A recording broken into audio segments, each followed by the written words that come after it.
नमस्कार दोस्तों, कैसे हैं आप सब। उम्मीद करता हूं कि आप लोग अच्छे होंगे। भारतीय टीम का प्रदर्शन तो आप सबने देख लिया। सुबह सुबह हम उठते हैं इस उम्मीद के साथ में कि टीम इंडिया कुछ बेहतर क्रिकेट खेल करके दिखाएगी।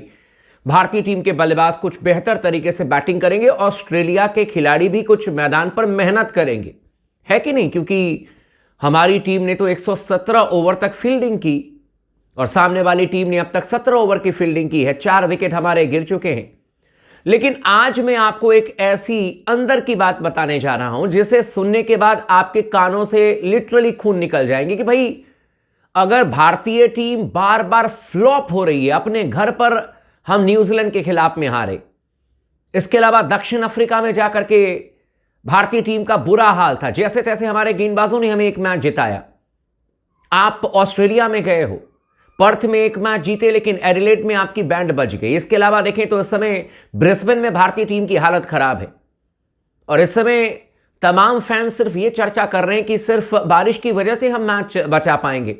जीत के बारे में तो हम चर्चा कर ही नहीं सकते। ये सच्चाई है, ये बिल्कुल सच्चाई है। लेकिन क्या यह सबसे भयानक कमजोरी भारतीय टीम की है? क्या यह सबसे भयानक कमजोरी हमारे चयनकर्ताओं की है, जो कि इस समय बार बार भारतीय टीम को आप देखें तो यह कमजोरी डसती हुई नजर आ रही है। बंटाधार हो चुका है इस कमजोरी की वजह से टीम इंडिया का। बंटाधार लिटरली मैं बता रहा हूं। एक एक करके मैं आपको बताऊंगा कि किस प्लेयर ने किस तरीके से पिछले अगर 6-7 महीने के परफॉर्मेंस को देखें तो प्रदर्शन करके दिखाया है। और मैं चयनकर्ताओं से यह बात कहना चाहता हूं और यह सवाल करना चाहता हूं, आप लोग भी इस बात को थोड़े से शांति से सोचिएगा। मैं बहुत बड़ा फैन हूं रोहित शर्मा का, विराट कोहली का, दोनों ने बहुत खुशियां दी हैं। लेकिन मैं कहता हूं कि नियम सबके लिए बराबर हैं, सबके लिए बराबर हैं। अगर आप किसी प्लेयर को कहते हो कि अगर आप अनफिट हो तो आपको जाकर के डोमेस्टिक मैचेस खेलने पड़ेंगे, आप अगर शमी को कहते हो कि बार बार फिटनेस टेस्ट दो, डोमेस्टिक मैचेस खेलो, तो क्या रोहित शर्मा रणजी ट्रॉफी के मैचेस खेलते हैं? क्या विराट कोहली ने एक भी रणजी ट्रॉफी का मैच खेला? इस बीच में नहीं खेला है ना। विराट कोहली तो ओडीआई मैचेस खेल रहे हैं आपके श्रीलंका के खिलाफ में, उसके बाद 42 दिन का ब्रेक था। उससे पहले आपके दिलीप ट्रॉफी के मैचेस हुए, उससे पहले आपके बुची बाबू के मैचेस हुए। दोनों में से किसी ने नहीं खेले, एक भी मैच नहीं खेला, ना तो विराट कोहली ने, ना ही रोहित शर्मा ने, और ना ही चयनकर्ता इनको कहेंगे। चयनकर्ता अपनी पूरी ताकत सिर्फ और सिर्फ ऐसे प्लेयर पर दिखाते हैं जैसे कि ईशान किशन हो गए, जो कि खुद संघर्ष कर रहे हैं, जैसे कि आपके अभिमन्यु ईश्वरन हो गए, जिनको कि ऑस्ट्रेलिया लेकर के गए सलामी बल्लेबाज के तौर पर, लेकिन उनका काम है सिर्फ बेंच पर बैठ करके सीट को गर्म करते रहना, और तो कुछ काम है नहीं, जाकर के ड्रिंक्स ब्रेक में जाकर के कुछ मैसेज है तो वो पास कर देना। लेकिन आप सोचिए कि क्या हालत बना दी है भारतीय टीम की। और इस वीडियो में मैं आपको बहुत अंदर की बात बताने जा रहा हूं, स्टैट के साथ में। यह भयंकर कमजोरी टीम इंडिया की नजर आई है। सबसे पहले बात करते हैं कप्तान रोहित शर्मा की ही। आप तमाम दोस्तों से रिक्वेस्ट है, इस वीडियो को आखिरी तक जरूर देखिएगा, आप भी अपनी राय दीजिएगा। चैनल को सब्सक्राइब जरूर कर लीजिएगा अगर आपने नहीं किया है तो, और जिन्होंने कर लिया thank you so much. Sports talk channel को सपोर्ट कर दीजिए, क्योंकि लगातार आपके लिए जो लॉजिकल चीजें हैं उस पर हम चर्चा करते हैं। रोहित शर्मा की बात करते हैं भाई, ठीक है। कप्तान है इसीलिए खेलेंगे रोहित शर्मा, कप्तान है इसीलिए खेलेंगे रोहित शर्मा, क्योंकि इतना उनको देख करके साफ नजर आ रहा है कि फिटनेस तो है नहीं रोहित शर्मा के पास में, ठीक है। ये लिटरली नजर आ रहा है भाई उनको देख करके कि उस लेवल की फिटनेस है नहीं। अब तो एक्स क्रिकेटर भी बहुत सारी बातें कहने लगे हैं। ऑस्ट्रेलिया के खिलाफ में इस समय रोहित शर्मा का जो एवरेज है वो 4.50 का है, और कल अगर रोहित के बल्ले से रन नहीं आया तो यह एवरेज और नीचे आ जाएगा। 4.50 के एवरेज से ऑस्ट्रेलिया के खिलाफ में रोहित शर्मा के बल्ले से रन आए हैं। रोहित शर्मा वर्सेस न्यूजीलैंड 15.16 इनका एवरेज रहा है न्यूजीलैंड के खिलाफ में, जब 3-0 से हमारे कप्तान हैं।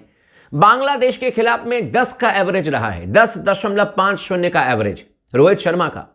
इंग्लैंड के खिलाफ में जब हमारे घर पर टेस्ट मैच हो रहा था तब तो रोहित ने 44 के एवरेज से रन बनाए, लेकिन जैसे ही हम दक्षिण अफ्रीका में गए थे रोहित के बल्ले से 20 के एवरेज से रन आए। अब मैं आपको कहता हूं कि जिस बैट्समैन का एवरेज 4, 15, 10, 20 का हो और एक बस बेहतर 44 का हो, क्या आप उसके साथ में इतने दिन तक सस्टेन कर पाएंगे? लेकिन यहां पर किया जाता है क्योंकि वो रोहित शर्मा हैं। कौन बाहर करेगा, कौन बोलेगा? कोई बोलेगा तो उसको 4 बातें सुना दी जाएगी, कौन उनको बाहर करेगा? ठीक है, अब जब रोहित शर्मा के बारे में चर्चा की है तो फिर किंग विराट कोहली के बारे में भी चर्चा कर लेते हैं। भारतीय टीम का जो बंटाधार हुआ है उसमें बल्लेबाजों का कितना अहम रोल है वो आप देख लीजिए। बाकी जो आपके गेंदबाज हैं वो तो लगातार यार गेंदबाजी कर करके पसीने पोंछ पोंछ करके आपकी इज्जत बचाने का काम कर ही रहे हैं। जितना हो सकता है उतना काम करे जा रहे हैं। ऐसे लगता है जैसे गेंदबाज हमारे मजदूरी करने के लिए आए हैं। लगातार गेंदबाजी पर गेंदबाजी। जसप्रीत बुमराह पर इतना वर्कलोड डाल दिया जैसे लगता है कि 10 के 10 खिलाड़ियों ने हाथ खड़े कर दिए कि भाई आप ही जो करोगे करोगे।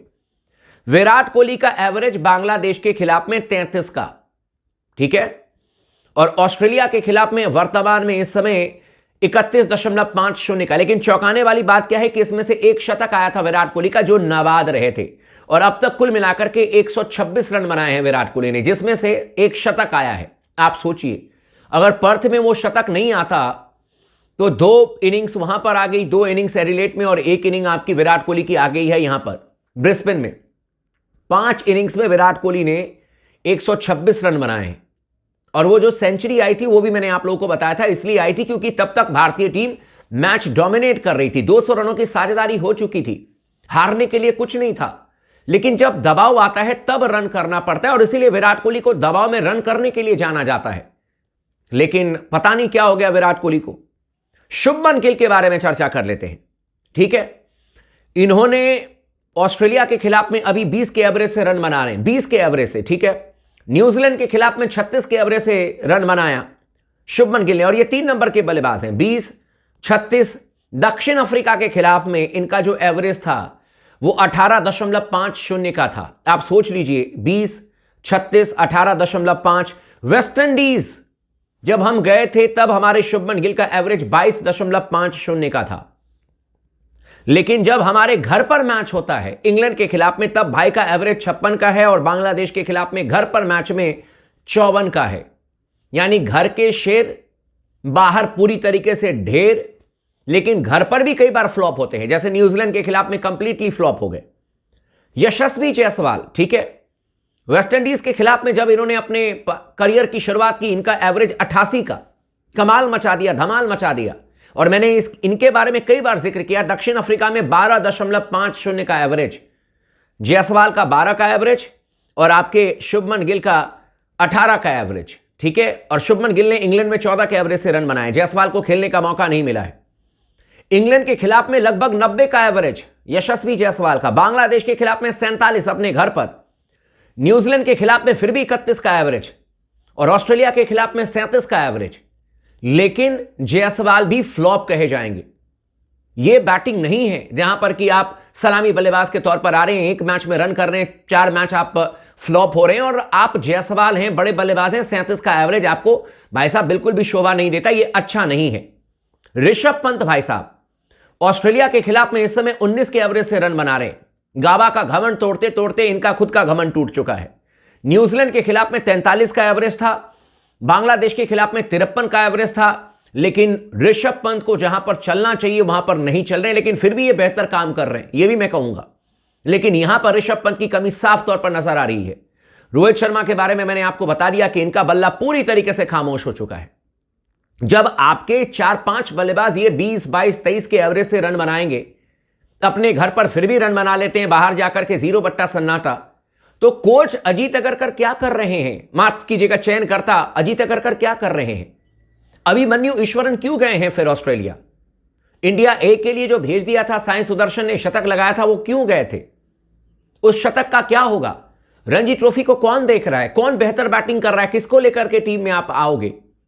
कोई प्लान है तो जरूर बता दीजिएगा हमारे तमाम दोस्तों को।